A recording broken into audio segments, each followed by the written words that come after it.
আমিষ পনির পদ এই রেসিপিটা বাড়িতে অবশ্যই আপনারা ট্রাই করুন। আর দেখে বুঝতে পারছেন কতটা সুন্দর হয়েছে। আর সত্যি বলতে কি খেতে হয়েছে খুব লোভনীয়। যারা পনির ভালোবাসেন প্লিজ এটা একবার বাড়িতে ট্রাই করুন। দেখবেন আপনারা পনির তো খান কিন্তু এইভাবে বানিয়ে খান, দেখবেন অসাধারণ খেতে হয়েছে। আর যারা ভালোবাসেন না প্লিজ তারাও ট্রাই করুন। আপনাদেরও এই রেসিপিটা এবার থেকে ভালো লাগা শুরু হবে। আমি অর্চনা, আপনারা দেখছেন অর্চনার রান্নাঘর। হ্যালো বন্ধুরা, welcome back to my channel. আশা করি সবাই ভালো আছেন এবং সুস্থ আছেন। এখানে আমি 200 গ্রাম পনির নিয়েছি আর পনিরগুলো এইভাবে ছোট ছোট করে টুকরো করে নিয়েছি মিডিয়াম সাইজে। তারপর আমি এখানে দেবো নুন আর কালারের জন্য দেবো এখানে হলুদ। এটা দিয়ে আমি ভালো করে মিক্সড করে নেব। আর মিক্সড করার পর আমি 1 মিনিট মতো রেখে দিয়েছিলাম। দেওয়ার পর আমি একটা ওভেনে আমি এখানে কড়াই চাপিয়ে দিয়েছি। দেওয়ার পর এখানে তিল দিয়ে দিলাম। আমি এখানে সাদা তিলে ভেজে নিচ্ছি। এবার আমি সব কড়াইয়ের মধ্যে পনিরগুলো তুলে দিলাম। দেওয়ার পর আমি ব্রাউন কালার নিচটা হয়ে গেলে তখন আমি উল্টে দেব। 2 পিঠ আমি ব্রাউন কালার হয়ে যাবে, তারপর আমি নামিয়ে নেব। আর এখানে দেখো 1 পিঠ আমার ব্রাউন কালার অলরেডি হয়ে গেছে, তো আমি উল্টে দিলাম। দেওয়ার পর আমি আরেক পিঠটাও ব্রাউন কালার করে নেব। এখানে একটা ছোট্ট টিপস আমি শেয়ার করি। এখানে যে আমি হলুদ দিয়েছি, তো আপনারা যদি এই পনিরগুলো লাল লাল ভাজতে চান তো এখানে আপনারা বেশিক্ষণ না ভেজে আপনারা যখন আমি হলুদ দিয়েছি তখন হলুদের সাথে রেড চিলি পাউডার দেবেন, দিয়ে একসাথে দিয়ে ভালো করে মিশিয়ে ভেজে নেবেন। দেখবেন লাল লাল মতো ভাজা হয়ে গেছে।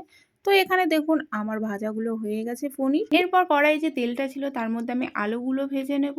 আর আমি যে তেলটা প্রথমে দিয়েছি সেই তেলেই আমি ভেজে নিচ্ছি। আমি খুব কম তেলেই রান্না করছি, তো যারা কম তেলে রান্না ভালোবাসেন তো প্লিজ এই রেসিপিটা আপনারা বাড়িতে ট্রাই করুন। আর দেখবেন কম তেলেও অনেক ভালো সুন্দর রান্নার টেস্ট আসে।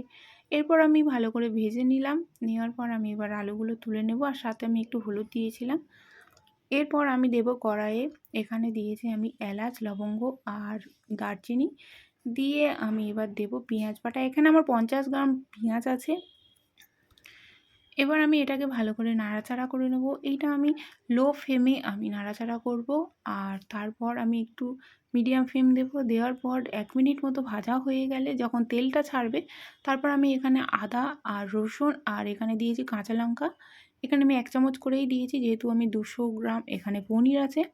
এবার আমি এটাকে ভালো করে নাড়াচাড়া করে তেল বেরিয়ে আসলে তারপর আমি দেব টমেটো। এখানে 2টো মিডিয়াম সাইজের টমেটো আছে। তারপর আমি এখানে দেব চিনি। এখানে টমেটো পেস্টের পরেই চিনিটা আমি দিয়ে দেবো, তাহলে একটু সুন্দর কালার চলে আসবে। এরপর আমি দেব এখানে হলুদ গুঁড়ো। এরপর দেব আমি এখানে লঙ্কা গুঁড়ো স্বাদ মতো। আর দেব স্বাদ মতো নুন। এগুলো দিয়েও ভালো করে নাড়াচাড়া করতে হবে।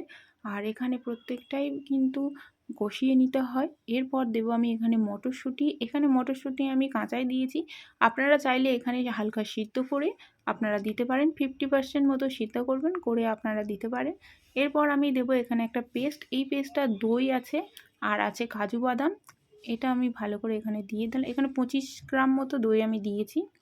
আর এখানে কাজু বাদাম দিয়েছিলাম 10-12টা। তো এটা দিয়ে পেস্ট করে আমি এর মধ্যে দিয়ে দিলাম। দিয়ে এটা এবার ভালো করে নাড়াচাড়া করে নেব আমি। এবার এটা ভালো করে কষিয়ে নেওয়ার পর আমি এটা কিন্তু মিডিয়াম ফ্লেমে আমি কষিয়ে নিলাম। এরপর আমি আলুগুলো তুলে দেব। আলুগুলো দিয়েও একটু ভালো করে নাড়াচাড়া করে নেব। এটা মিডিয়াম ফ্লেমেই কিন্তু আমি করছি, না হলে পিছনে লেগে যাবে। এরপর আমি দেব পনির। এবার আমি পনিরটা এখানে দিয়ে দিলাম। দেওয়ার পর এটা ভালো করে নাড়াচাড়া করে নেব।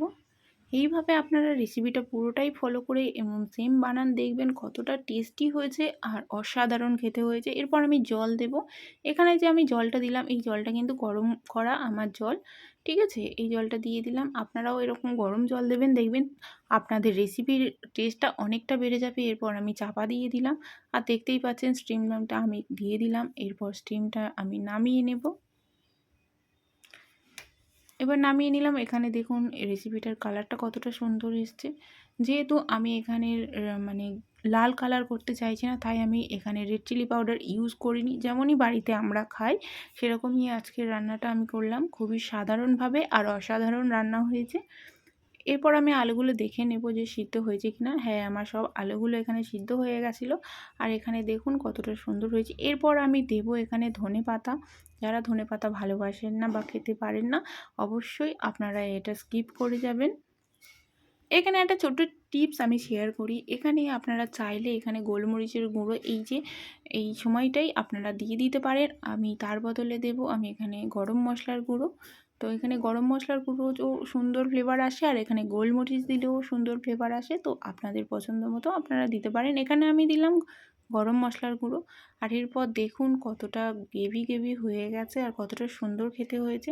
এই ভিডিওটা ভালো লাগলে অবশ্যই চ্যানেলটাকে সাবস্ক্রাইব করে রাখবেন, আর লাইক কমেন্ট শেয়ার করতে ভুলবেন না। আর আপনারা যদি কোনো রেসিপি চান অবশ্যই আমার কমেন্টে জানাবেন, আমি আপনাদেরকে সেই রেসিপিটা বানিয়ে আপনাদের দেখাতে পারি।